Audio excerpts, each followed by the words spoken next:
want to, while Scott is setting up, somebody grab your North Carolina Constitution and turn to page, let's see here, page 1. Who's there first? If you got page 1? Okay. Vince, would you read the preamble there, the first 4 lines? I think I heard the Winston-Salem Journal said this is a misprint, by the way. Ho! Do you realize in West Marion, North Carolina, you would be taken out of school and sent home from what happened in North Carolina? Actually using the word God in a public presentation. That actually happened in West Marion. But I mean, you got the point. All right, somebody else now turn to page, let's see here, where are we? Okay, thank you very much, Scott. Oh yeah, this is a good one. Who's got courage here?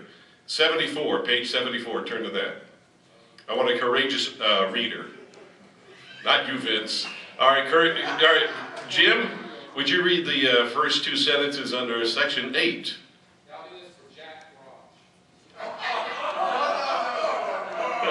The following persons shall be disqualified for office. First, any person who shall deny the being of Almighty God. Are you shocked? Now, I need somebody really courageous.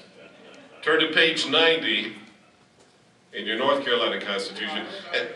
And by the way, would you please read section 4? Just, yeah, that's okay, it's just short. That word.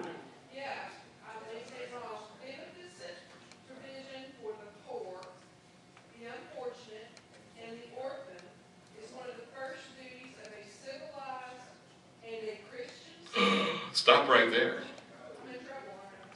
You're going to have to go to jail. Did you say Christian state? You can't say that. We have to have, but just to show you, this is what's in your North Carolina Constitution, and understand that it's in there, and not be afraid. We also have some United States Constitutions. Robert or somebody, can you see about passing them out? And, certainly some of these things would be challenged, and I'm sure Mr. Johns would talk about that. My presentation is going to be, I would like to consider it interactive, more of a discussion than a lecture. And just to kind of get us through, I do want to tell you the sources of information I'm going to share with you. Primarily are the Institute on the Constitution in Pasadena, Maryland, and also a little bit of help from the American Academy of Constitutional Education in Gilbert, Arizona. My friend Shane Krausner is out there. Maybe you had a chance to hear Shane. Oh yeah, there's some Shane fans here. I wanted to also really contemporize what we're talking about here. So often you hear the word context talked about when people want to talk about the United States Constitution. And to reiterate, I want to talk about really what we're up against. I had a chance to hear Alex McFarland. He's a Christian apologetics fella. And he says it's real important for Christians to be able to defend the faith. Not because the faith really needs to be defended, but because people need to know why you believe what you believe. And that, I think, certainly does apply to the United States Constitution. Why do you believe what you believe about the United States Constitution? Where does it come from? And earlier this week, some of what we're up against, the Facebook question I popped out there, which I'm prone to do sometimes, where do my rights come from? And the answer came back. Are you laughing at the answer? Okay, of course the Constitution initially, want to sound intelligent here, but if you don't take into consideration context, it serves no purpose. All right, that's some of what we're dealing with here. The Second Amendment comes from the right to protect themselves from slave revolts and uprisings by Native Americans. Not just anybody said this. First, Danny Glover, articulator of your rights and mine, said that. Sorry, for some reason, I'm not sure why it's cutting off here a little bit, but I have to run to my backup here. There's a couple more I want to make sure you hear, if not see. This one is particularly damaging here. It comes from Louis Seidman, Georgetown University. Our insistence on obedience to the Constitution, with all its archaic, idiosyncratic, and downright evil provisions. This is a Georgetown professor. I'm sorry the name didn't show up there. But I would like you to know so you can say hi to him. How about Chief Justice, North Carolina, United States Supreme Court Justice Ginsburg? I would not look to the United States if I were drafting a constitution in the year 2012. What if, hang on guy, I gotta get through these. What if here's Brian Williams and his great insight. What if our Constitution was just a little bit different? He's telling people by the millions every night what to know, what to believe. This is what we're up against. How about this one in the New York Times? Writer Adam Liptak. The Canadian Charter is both more expansive and less absolute. Doesn't that sound nice? How many of you like something expansive, less absolute? Sure. But I will tell you that in his argument against the United States Constitution, saying the Canadian Constitution is better, as a broadcaster, I know if I go on the radio in Canada and I read certain passages of the Bible, I will be taken off the air. I will have to pay a fine. I will likely go to jail. And, likely have to take some type of course in how to be more politically indulgent of other populations. And keep in mind when you hear terms like, expansive and less absolute, what that means is there are people that are targeting you and me for removal of recognition of your unalienable rights. That's how you and I have to see this. And if we don't see it, it will run us over. And we ain't getting back up after that bus hits us. It's always important, I think, to talk about the fundamentals and the basics, and that's all I'm trying to do here, and we will incorporate thoughts into conversation. Democracy versus republic. Republic. First of all, what is a democracy? Majority rule. Okay. 3 people in the democracy. 2 say everybody wearing red today dies, and it's legal, and the person who's wearing red is Guy and Robert, and I'm sorry, ma'am, I don't know your name. You're dead. And the other 2 have, by democracy, survived that whole equation quite happily. Well, maybe. A republic. Describe a republic. What are we? What makes a republic? What is different about a democracy than a republic? The minority rights are protected against the tyranny of the majority. Yes. But an important thing is, what are the boundaries of that republic? Who says, where does this come from? A written document, a constitution. Now, a constitution can either be written or unwritten as long as it is a recognized set of rules of operation. Now, the question then goes into, what are the parameters of that? How do we set up these boundaries? Where does that come from? Specifically in the United States of America. The people. Well, what if the people have a really bad idea and we think that when we vote that, it's okay to kill everybody wearing red today, and that carries the day?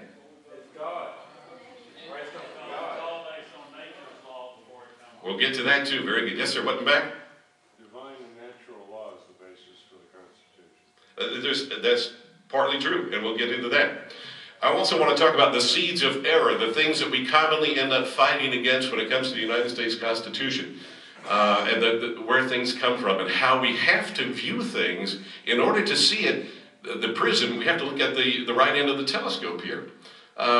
The reason we have the government set up the way we do is because we understand the heart of man is corrupt.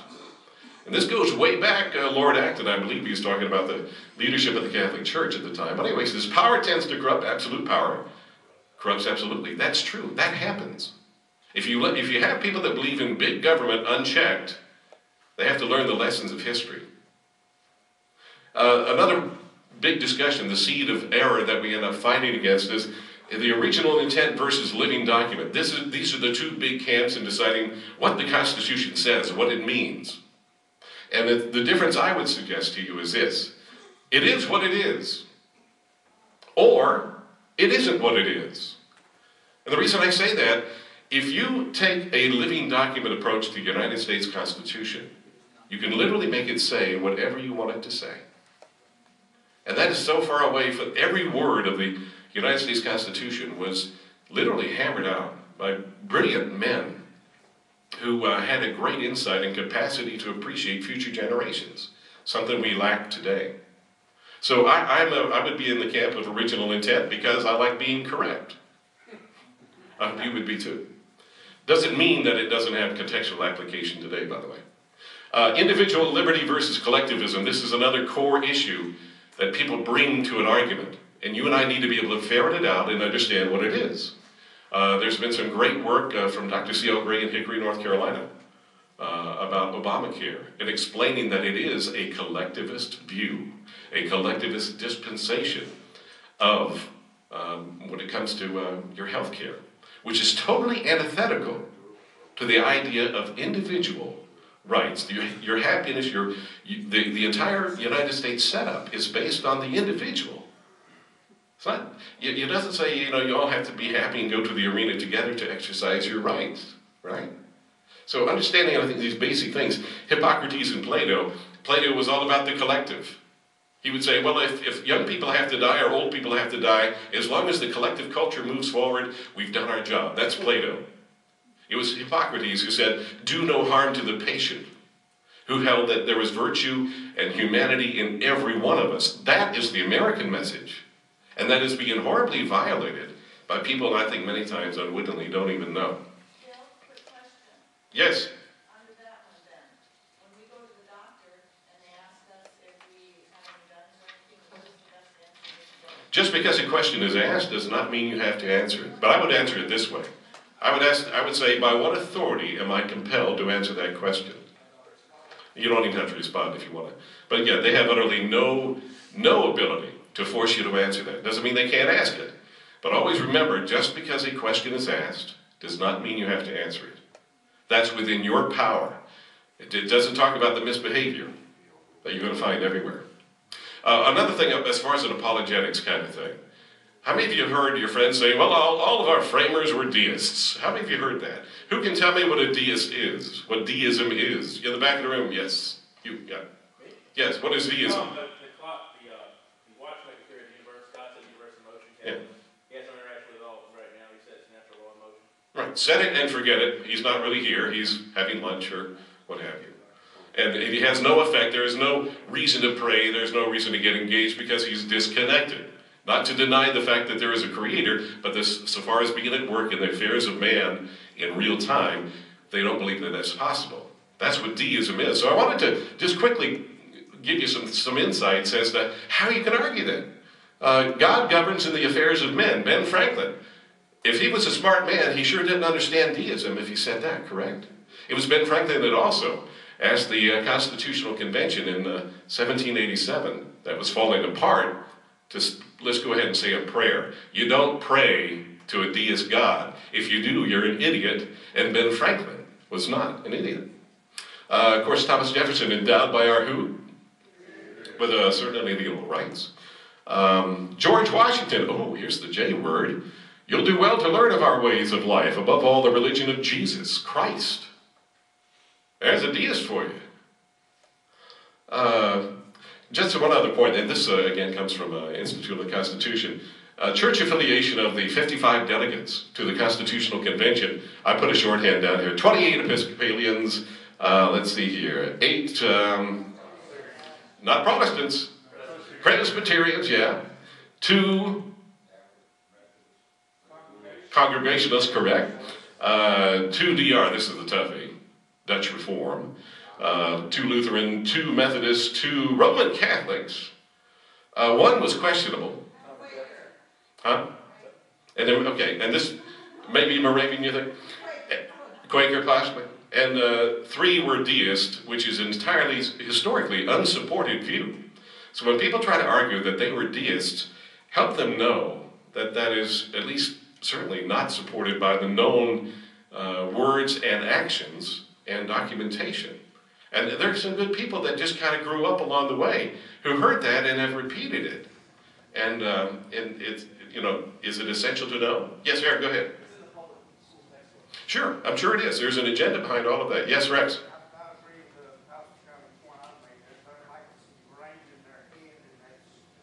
And it is a big job, back to the, the whole idea of what we're about here with the Constitution, is we're up against a lot. but it pales into comparison to what our founding fathers were, of course, up against. Some of the big dates that we need to know about: Declaration of Independence, Articles of Confederation. Who can tell me, Articles of Confederation were what? Yeah, it was, here's how we're going to make this work. Oh, we won the war. Gosh, what are we going to do now? Oh, let's patch this together. And the Articles of Confederation were that interim step that allowed us to function as a government, but with some big problems, one of which the federal treasury was not getting its due. And things were going unpaid, and that was not a healthy situation. So how about this, that the Articles were ratified in 1781. Then we said, let's have us a constitutional convention in 1787. How many of you think we need a new constitutional convention today? We're a divided audience on that. I'll talk about that in just a second. Constitutional Convention 1787. Keep in mind this: they were just going to go in there and do a little tweaking around the edges of the Articles of Confederation. We're not, guys, don't worry about it. We're just going to focus on a few things. We're going to have a constitutional convention. It'll be look almost identical. Well, what happened? We ended up with a brand new, shiny, with every button on it, Constitution. And the thing you've got to know, and must always remember, when people call for a constitutional convention, the only one in history we can recognize is one that did not abide by any rules it set going in. And that is the danger of a constitutional convention today. Just because you say, we're only going to talk about the Second Amendment, that's it. The only historical example we have is that does not carry the day. And if you go into a constitutional convention, you could end up losing everything. And I ask you also, how many people do you think of today, how many people that can you name on the public horizon, political, state, local, wherever, federal, would you say that's the man or that's the woman I want determining the future of all generations of our country? I think you're in very, very difficult conditions. Bill of Rights, North Carolina was waiting for that to happen. 1791 is when that was ratified. Bill of Rights are the what? First 10 Amendments. And one of the big discussions, of course, was should we enunciate these things? Because if we put these in writing, gosh, if we leave even one out, is that going to mean that we have, left it out for a reason? And that was one of the big discussions in the Constitutional Convention. They were reticent to do that, not because they didn't want to protect your rights, but because they didn't want us to get the idea that only these rights were in fact protected. What is law? This is a fascinating thing that will really, I think, empower you and help you understand something very significant, because our Constitution is based on really William Blackstone's Laws of England. And for something to be law, it has to have three things, and these three things have to line up.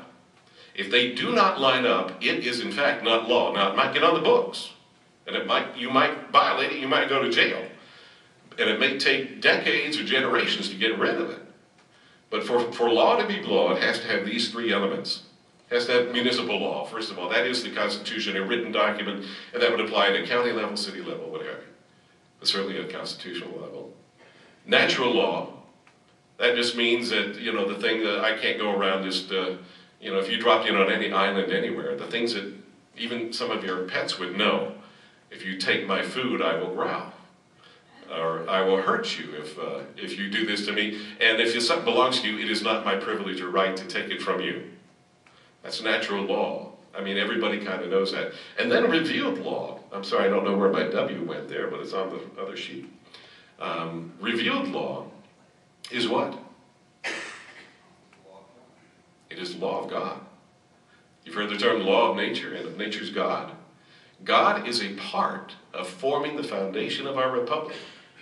And that's a very misunderstood and confused point, and I'll explain to you why I think it's we're beyond fortunate that that's the case. But unless all three of these things line up, municipal law, natural law, and revealed law, if one of them gets out of whack, it cannot be law. Doesn't mean it can't happen in the culture, it just means there cannot be law as identified as to what law is. Interesting thing about so many of our attorneys today, I talked to a last year law student at Wake Forest Law School, and I was asking him about the Constitution, and he had almost no knowledge of it. Most attorneys are not aware. I mean, thank God for Mr. Yance who was here, but I mean, unless you specialize, unless you really focus on it, you're not going to learn about constitutional law in law schools across America today. The foundational supreme law of the land is not even really discussed. If it is, generally it's poo-pooed and put less than a halo around it. So how do we get to where we are with all of the problems of, is this constitutional, is this not? And it comes down to this, and I think it just very quickly can make the case. What attorneys study in law school is case law and judicial precedent. We've talked about it already here today. And that there is a place for that, but what has happened is that judicial precedent and case law, followed by case law, followed by case law. How many of you have ever played an instrument, a trumpet or something like that? How many of you have had success tuning trumpets to a line of trumpets? Who can tell me what I'm getting to here? Okay, let me make it clear. You cannot, if you got 5 trumpeters lined up, you cannot tune trumpet A to trumpet B to trumpet C to trumpet D, because by the time you get 5 deep, it's going to be out of tune, even if you do your very best. The only way to tune all of those trumpets, or any instrument, is with a tuning fork that says, okay, this is the note A. And in the United States of America, the tuning fork is the United States Constitution. And if it doesn't resonate with that, we have a problem. And that's how it is we end up now, with people saying, you cannot have God expressed anywhere you want to. You can't do that. Why? Well, there's a Supreme Court decision. Said so. Separation of church and state, building that wall, based on what Thomas Jefferson said, right? Thomas Jefferson was not at all saying that. He was talking about a church in Connecticut, in Danbury, who was concerned about a federal authorized church that was going to be made forced upon them. Thomas Jefferson said, no, that's not the business of the federal government. And the Supreme Court, in some decisions later, actually utilized that and turned it around to fit something. But the point is this: unless we go back to the tuning fork of the Constitution routinely in the country, we're going to continue to have the kind of disconnects we see. That's why you end up with Supreme Court decisions that are totally contradictory, right? They're out of tune because they didn't bother to tune to the Constitution, and especially over time.